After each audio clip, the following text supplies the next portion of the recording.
Okay, Nick and Andy, we need to talk about the US men's national team after this most recent international break because I feel like kind of US fans are at a bit of a crisis point at the moment, Nick. I mean, it's not quite sure which direction to go in, how serious to take some of these results, performances in friendly games.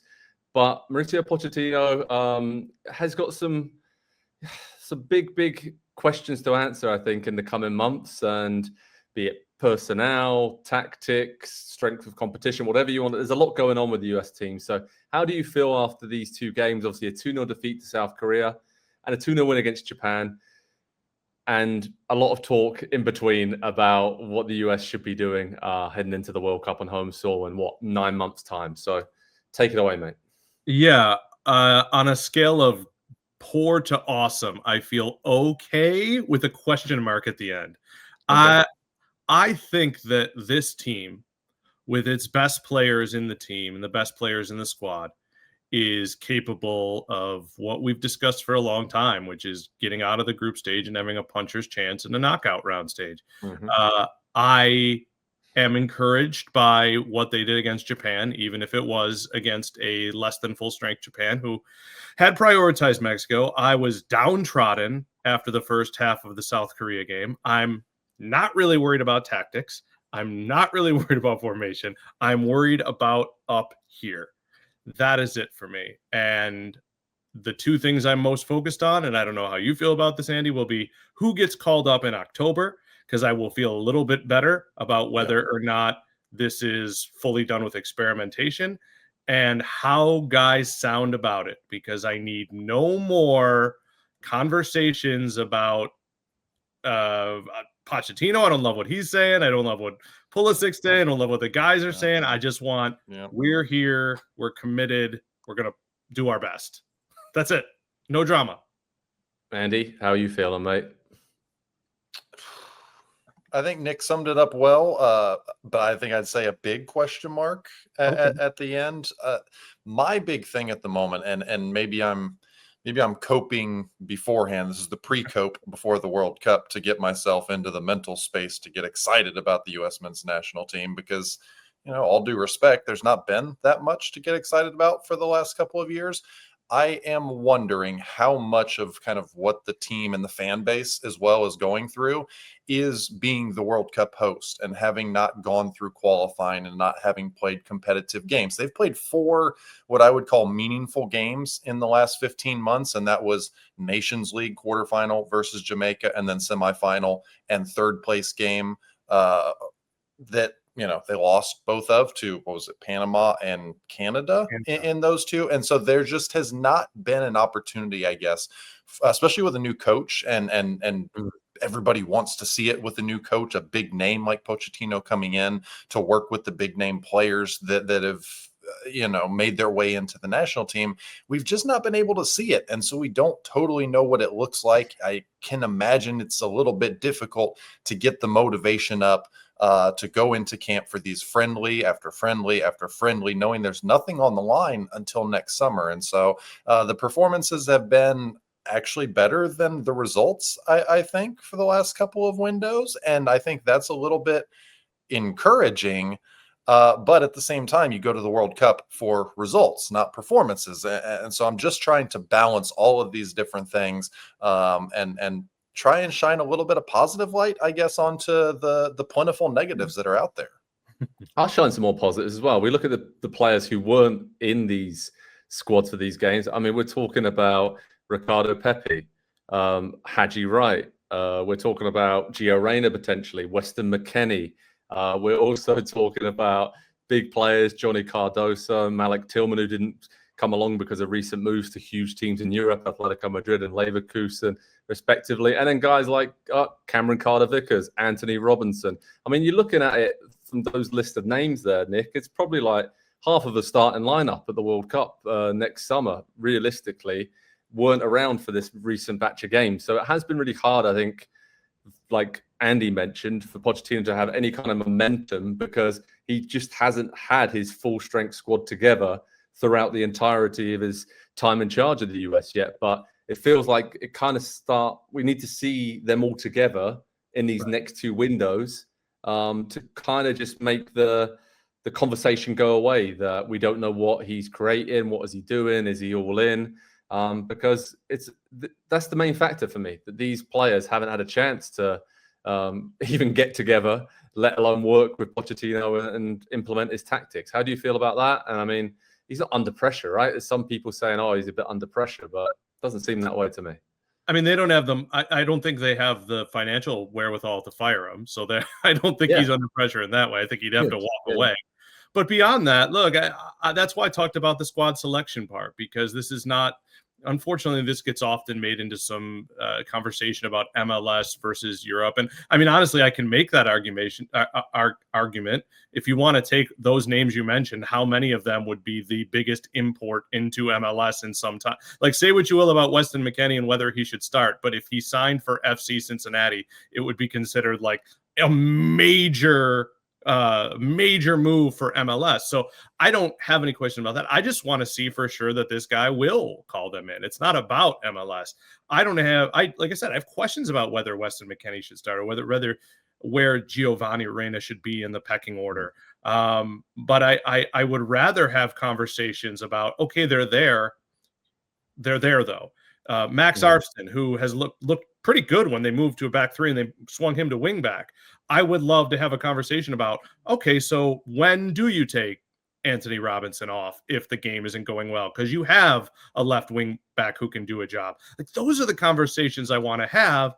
And until we get the October roster, I'm going to feel like, am I more worried about, with all due respect to him, again, these are all magnificent players at the domestic level, am I really thinking about whether a 29-year-old from the Vancouver Whitecaps who earned his first cap this week is going to be playing at the World Cup? Because that scares me a little more. They have used, I saw a stat the other day, only 2 other teams have used more players in the last year and a half than the U.S., and that's pretty alarming. It is, and it's just, Andy, I guess we can't really judge Pochettino or the progress until, I want to judge him in November, probably after these next 4 games, the 2 games in October, 2 in November, because you should have the majority of those players back that we mentioned there. You'll have a week or so each camp to work and really drill in. And, you know, a lot of them have been in camp separately, so have a general idea and in communication with Poch and his staff. So they know what's expected. But to get them all together for a week of training, a couple of games in October and November, I think that's when we could probably start to judge him. And the games coming up, I mean, Ecuador and Australia next month, and then Uruguay and Paraguay. I mean, these are really good teams that are all at the World Cup. And this is going to be a great test, the litmus test of where the US is at. So I'm waiting until November to really get on my high horse about should he stay, or is he under pressure? Because I feel like at the moment it's been just such a mishmash of squads and competitions, etc. But is that fair? November, like after the November international break, that's when we should really be maybe a bit more critical and maybe harsh in terms of what we expect ahead of the World Cup.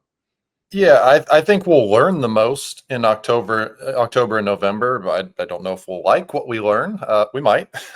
we need to leave the door open to that, I think. But yeah, to Nick's point, not having everybody in the squads has not allowed Pochettino to kind of simulate going through a game that matters, you know, as the U.S. men's national team head coach.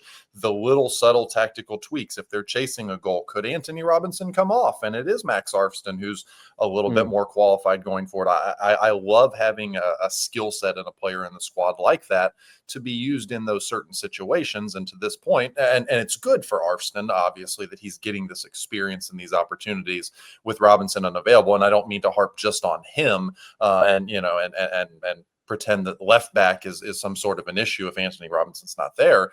But that's going to be his role at a World Cup, a Max Arfsten. And so seeing that in those moments and seeing how players handle those situations, I think how you handle games situationally is so important at major tournaments. And we've just not had an opportunity to see the players, let alone put that aside, but the manager work through some of those things with this player pool because it's brand new to him. It's still brand new. It's only been a year that he's been on the job.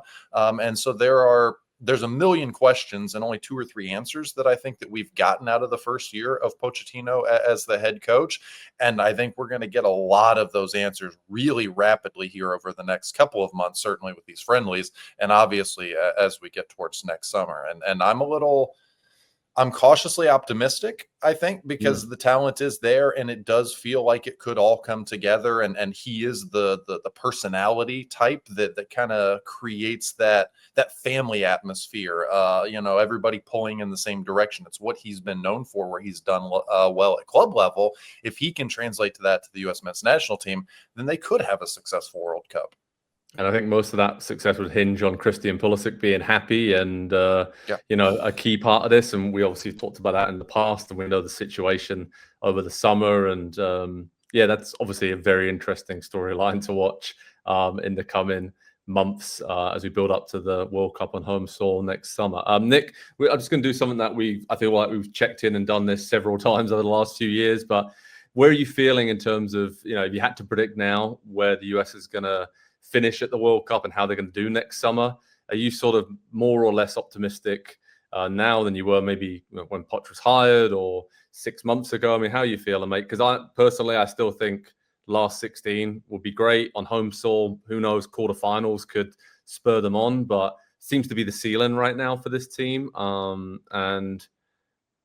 That's good. That's okay for me. That's a step on from 2022, but I feel like there was obviously higher hopes when Pochettino was hired, but it seems like it might be a bit too lofty to be, going on some crazy run as a host nation next summer. Look, 4 years ago, we were watching one of the craziest Nations League you weren't. It was like 4 a.m. Andy and I were, and texting back and forth like crazy as they beat Mexico 3-2 in extra time. And we looked at the ages of Pulisic and McKennie, and even at that time, I believe Jordan Pevok had scored in the tournament, and we thought, what could this be like? And I still, in my heart of hearts, I still have that. I do think that talent-wise, exposure-wise, experience-wise, this still has that sort of golden generation possibility. What I need to know is, like, if you give me I want your scenario. I want to talk about last 16, but can you promise me that we can have, a handful of team dads not in the news before the tournament talking about their kid and how people are being, and I don't get, like, for example, Pulisic's dad is an incredible and accomplished coach, but I don't need that. I don't need to hear from Weston McKennie's dad. I don't need to hear from Gio Reyna's dad. I probably don't need to hear from Sebastian Berhalter's dad. Can we just have it be that everybody is in camp and appreciating that they're at a World Cup? Because I took one bit of offense at one thing you said, and I know this is a long way to go about the prediction. No one should be going to a camp right now and being like it's just a friendly. They should be of the unease that they might not get to play in a World Cup. The dream of any one of us as a kid growing up, as much as we might have liked our clubs, was what would it be like to play at a World Cup? And so 2 years ago, maybe last summer, we talked about entitlement. I have been harping on that. Does this team think it just deserves stuff? And if you strip all of that away, then I'm going to tell you there's still the capability of a magical run that for the first time in a while captures the imaginations of the men's soccer fan of the United States of America. But it's such a variable that I'm just going to tell you, get out of the group stage and I'll take it. Wow. I feel your passion, and I feel like you should do the team talk, Nick, for Pochettino before the group stage opener in the World Cup next summer. Andy, what do you think, mate? Do you agree that it's, getting out of the group is obviously bare minimum, but what can they achieve a year, like less than a year out now? Yeah, when did we steal England's place as the tabloid team, Nick? you make it sound so dysfunctional heading into it. There is a little bit of that. Yeah, I'll keep it short here. They're going to either get 1 point in the group or they're going to go to the round of 16 pushing quarterfinals. Like, I don't see a ton of, they showed up and they played well. They did themselves proud. They just weren't quite good enough. They're good enough. Right. Do they want to be good enough on the day? Do they want to do what's required? And I think that speaks a little bit to what Nick was talking about there with the entitlement. We've had that conversation a number of times. So at this point, I'm tired of talking about the coach, the coaches that have been in charge. what are the players going to do? They can still be a golden generation if they go to the World Cup and they play like a golden generation. That's what they will be remembered for. The last 3 years and 7 years won't really be talked about if they go to the World Cup on home soil and they make a valiant run and they go deep in the tournament. So yeah, it's up to the players. Let's see. Yeah, well, I can't wait for it. And I think we saw that in the last World Cup, right? I think they overachieved. And, I think that's, who knows, with the host nation and the home fans behind you, you never quite know what that will do to a team. We've seen it at so many tournaments in the past. So hopefully that's the case for the US men's national team. All right, head over to Pro Soccer Talk on NBCSports.com for all the latest around Pochettino's rosters for the upcoming friendlies, the players are getting on in the Premier League, elsewhere in Europe and MLS. We'll keep you updated as we keep building up to the 2026 World Cup in the USA, Mexico, and Canada. Hi there, I'm Rebecca Lowe, studio host of NBC's coverage of the Premier League. Don't forget to hit subscribe to watch more videos all season long. And for even more Premier League content, from original series to live matches, head over to Peacock.